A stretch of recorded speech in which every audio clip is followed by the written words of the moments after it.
नमस्कार दोस्तों, कैसे हैं आप लोग। उम्मीद करते हैं अच्छे होंगे। मैं सावन आप सभी का विज्ञान टेक चैनल पे स्वागत करता हूं। आप लोग जो प्यार दे रहे हैं वीडियो को देख करके और लाइक शेयर कर रहे हैं, उसी प्रकार करते रहें और मेरे हौसला को बढ़ाएं। आज हम लोग प्रकाश के अपवर्तन के बारे में पढ़ने जा रहे हैं। तो अपवर्तन क्या होता है इसके बारे में पहले समझेंगे। तो प्रकाश जब एक माध्यम से दूसरे माध्यम में प्रवेश करता है तो वह जो है कि थोड़ा सा मुड़ जाता है तथा उसके जो है कि गति में कमी आ जाता है। तो प्रकाश जब एक माध्यम से दूसरे माध्यम में जाता है तो क्या होता है, उसका गति कम हो जाता है और मुड़ता है। तो मुड़ने की घटना को क्या कहते हैं, अपवर्तन कहते हैं। उसको जो है कि हम लोग यहाँ पे समझेंगे। तो जैसा कि आप देख रहे हैं, यहाँ पे क्या है, हवा है और यहाँ नीचे कांच है। हवा और कांच है तो क्या कहेंगे कि यहाँ से लाइट आएगा। क्या होगा, लाइट आएगा। लाइट आने के फलस्वरूप ये ऐसे आ रहा है। जैसे ही यह क्या होगा कि लाइट वाले क्षेत्र में आएगा तो वह थोड़ा सा जो है कि इधर मुड़ जाएगा। जैसा कि देख रहे हैं, इधर हवा है और यहाँ पे क्या है, कांच है। तो जब हवा से कांच में जब प्रकाश प्रवेश करता है तो क्या होता है, वह अभिलंब की ओर मुड़ता है। ये अभिलंब है, यह क्या है, अभिलंब। और अभिलंब से यहाँ पे कुछ कोण के झुकाव के साथ क्या हो रहा है, नीचे के तरफ जा रहा है। लेकिन जाने के बाद क्या हो रहा है, यह झुकाव जो है अभिलंब के तरफ आ रहा है। मतलब यह देख रहे हैं कि प्रकाश जब हवा से कांच में प्रवेश कर रहा है तब क्या हो रहा है, यह अभिलंब के तरफ आ रहा है। मतलब कि यह हवा वाला जो क्षेत्र है वह क्या है, विरल माध्यम है। कौन सा माध्यम है, विरल माध्यम। और कांच वाला जो है कि क्षेत्र है वह सघन माध्यम है। अब देखिए, सघन माध्यम और विरल माध्यम में अंतर क्या है। तो सघन माध्यम जो होता है वह क्या होता है, घन होता है। मतलब जो घना क्षेत्र होता है उसको हम लोग क्या कहेंगे, सघन कहेंगे। और जो थोड़ा अलग अलग होगा, जैसे वायु और कांच की बात करें तो कांच क्या होता है, ज़्यादा घना होता है। और ज़्यादा घना होता है तो वह कौन सा माध्यम होगा, सघन माध्यम होगा। तो जब प्रकाश विरल माध्यम से सघन माध्यम में प्रवेश करता है तो क्या होता है, अभिलंब के तरफ आता है। ठीक है। जब प्रकाश क्या हो, सघन माध्यम से विरल माध्यम में आए तो वह क्या होगा, अभिलंब के ओर मुड़ेगा। लेकिन यही घटना जब क्या हो, यही घटना जब प्रकाश इधर से जाएगा, जब प्रकाश क्या हो, ये जैसे कि आप पहले समझे कि जब प्रकाश क्या हो रहा है, विरल माध्यम से सघन माध्यम में जा रहा है तो उस परिस्थिति में अभिलंब के ओर मुड़ रहा है। अब देखिए इसमें क्या कहते हैं, जब प्रकाश ऊपर से आ रहा है इसको हम लोग कहेंगे आपतित, आपतित किरण, आपतित किरण। और यहाँ से अपवर्तन होने के फलस्वरूप नीचे की ओर जा रहा है तो इसको कहेंगे अपवर्तन, अपवर्तित किरण। इसको क्या कहेंगे, अपवर्तित किरण कहेंगे। मतलब इसको इंसिडेंट और इसको रिफ्रैक्ट रे, इसको इंसिडेंट रे और इसको रिफ्लेक्ट। और यहाँ पे जो है कि कोण का निर्माण होगा, यह कोण बड़ा होगा और यह कोण छोटा होगा। मतलब जब विरल माध्यम से सघन माध्यम में जाएगा तो ये जो इंसिडेंट एंगल होगा वह क्या होगा, बड़ा होगा। ये रिफ्लेक्ट एंगल से, मतलब रिफ्लेक्ट एंगल छोटा होगा। अब देखिए यहाँ जो पॉइंट होता है इसको हम लोग क्या चीज को से कहते हैं, ये आपतन बिंदु है, ये अपवर्तन बिंदु है। इसको क्या कहेंगे, अपवर्तन बिंदु।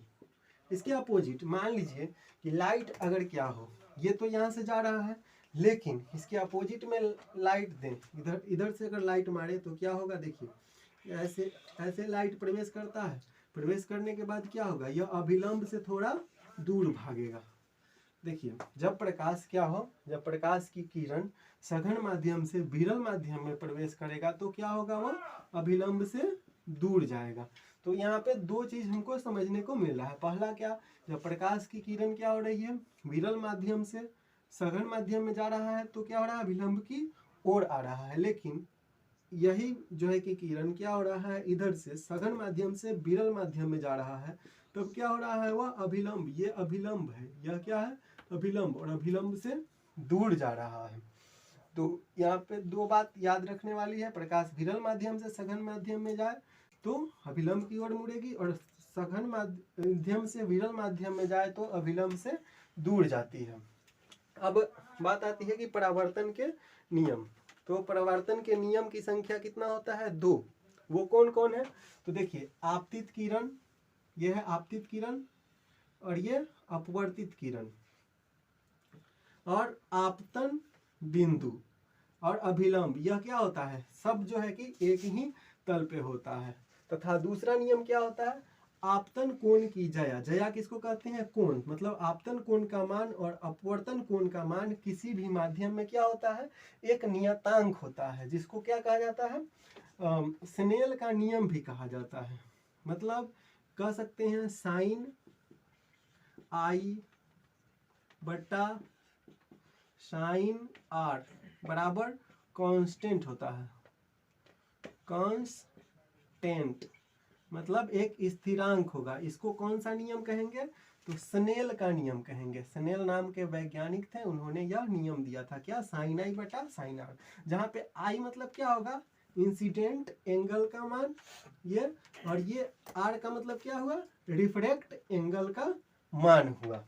अब देखिए, कुछ जो है कि वस्तु के लिए अपवर्तनांक का मान, तो जैसा कि बर्फ के लिए अपवर्तनांक का मान होता है 1.3।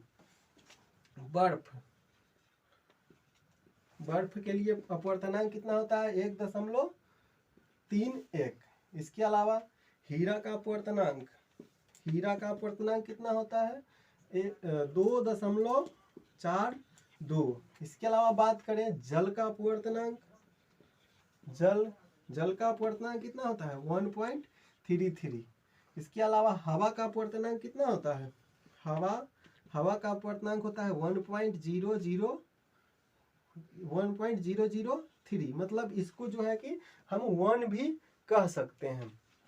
अब देखिए, जैसे कि मैं पहले बताया कि प्रकाश जब एक माध्यम से दूसरे माध्यम में प्रवेश करती है तब क्या होता है? उसके गति में बदलाव होता है। तो जैसा कि आप लोग जानते हैं, निर्वात में प्रकाश की चाल कितना होता है? निर्वात में प्रकाश की चाल होता है 3 × 10⁸ मीटर पर सेकेंड, या इसको हम लिख सकते हैं 3 × 10⁵ किलोमीटर पर सेकेंड। इसके अलावा क्या होता है? जल में प्रकाश की चाल,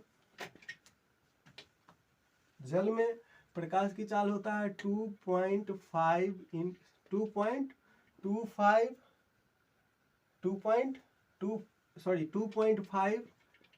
10⁸ मीटर पर सेकेंड। ये जल में होता है, मतलब वाटर में। ये कहाँ होता है? हवा में। ठीक है। इस प्रकार अलग अलग माध्यम में क्या होता है? प्रकाश की चाल अलग अलग होता है। जब प्रकाश एक माध्यम से दूसरे माध्यम में प्रवेश करती है, उस परिस्थिति में क्या होता है कि उसका आवृत्ति जो है कि नहीं बदलता है। जब प्रकाश एक माध्यम से दूसरे माध्यम में प्रवेश करती है तो उसका आवृत्ति नहीं बदलता है, लेकिन उसका जो है कि तरंगदैर्घ्य जो होता है वो चेंज होता है तथा गति भी चेंज होता है। अब हम लोग बात करेंगे कि अपवर्तन से होने वाली घटना। अपवर्तन से होने वाली घटना में कौन कौन सी घटना होता है, जिसके बारे में हम लोग जिक्र करेंगे।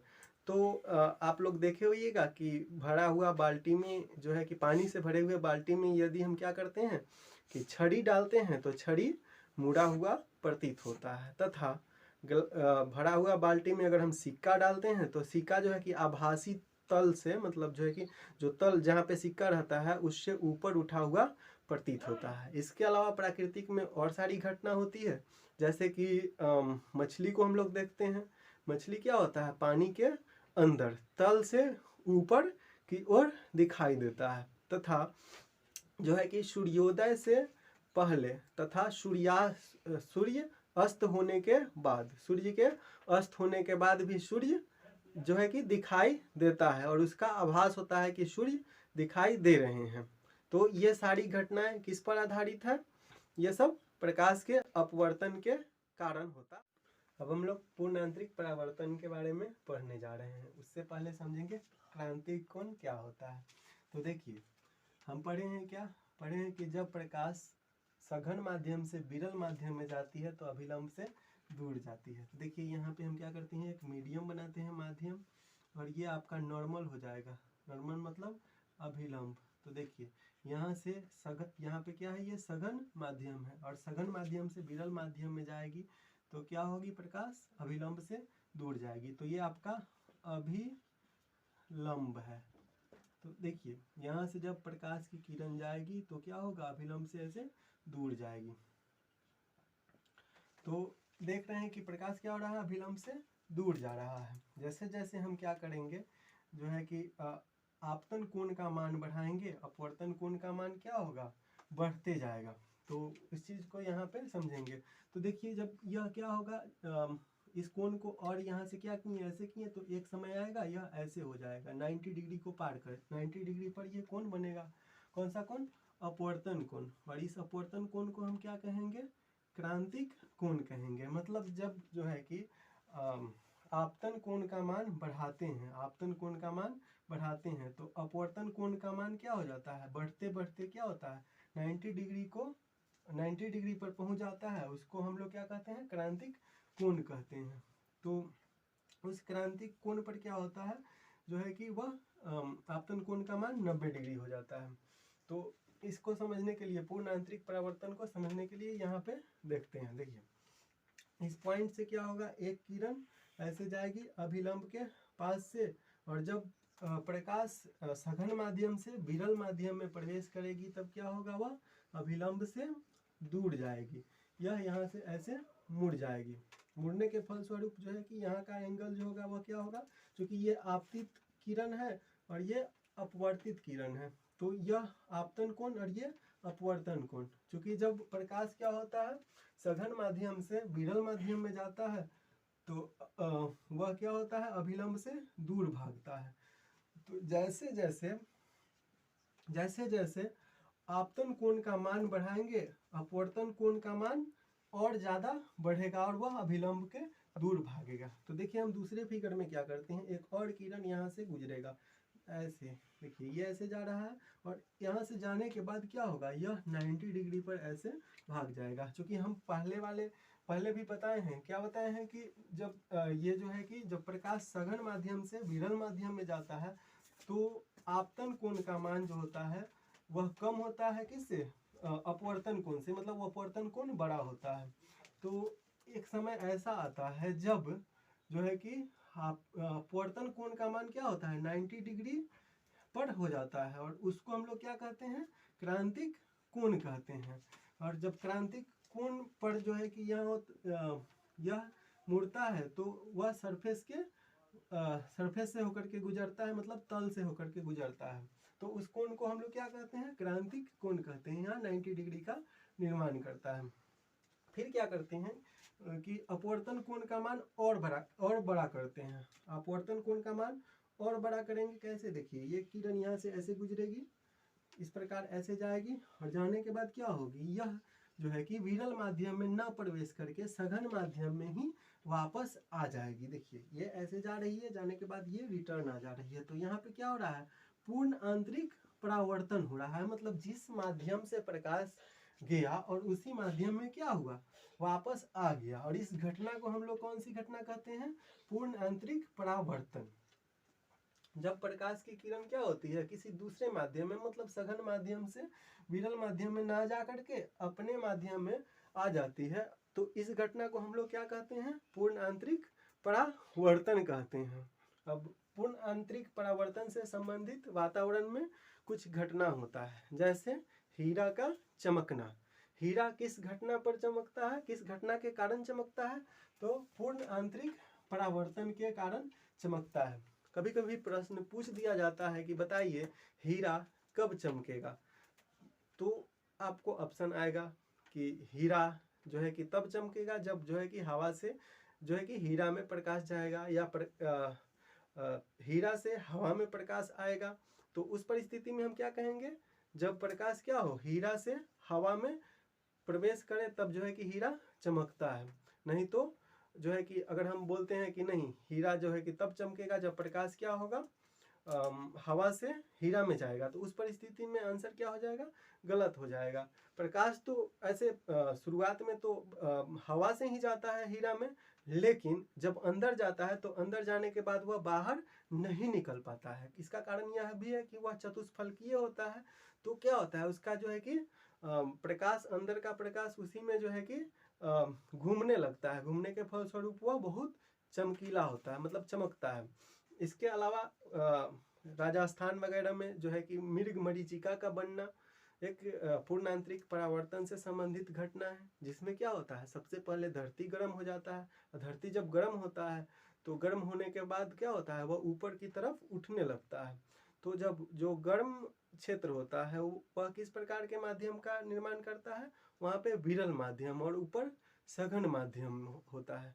तो जिसके फलस्वरूप क्या होता है, वहाँ पे पेड़ वगैरह जो होता है वह नीचे की तरफ उल्टा पेड़ का निर्माण करता है। तो उसको हम लोग क्या कहते हैं, मृग मरीचिका का बनना। इसके अलावा जो है कि गर्मी के दिनों में रोड पर देखते होइएगा कि सामने की तरफ गाड़ी से जब जाते हैं तो पानी दिखाई देता है, लेकिन पानी वहाँ पे रहता नहीं है। वहाँ जाने के बाद जो है कि रोड खाली दिखाई देता है, पानी नहीं रहता है। तो यह भी जो है कि घटना किसके कारण है, पूर्ण आंतरिक परावर्तन के कारण ही घटित होता है। जिसके और इसके अलावा और सारी घटनाएं हैं, जैसे जो है कि टूटा हुआ कांच चमकीला दिखाई देता है। तथा एक और घटना है जिसको हम लोग कहते हैं प्रकाशीय तंतु। तो प्रकाशीय तंतु एक संचार का माध्यम है जो पूर्ण आंतरिक परावर्तन पर ही आधारित है। तो आज हम लोग दो टॉपिक को कवर किए, प्रकाश के अपवर्तन तथा पूर्ण आंतरिक परावर्तन। यह वीडियो कैसा लगा आप लोग कमेंट करके बताएं, और जो है कि ज़्यादा से ज़्यादा लोगों को शेयर करें।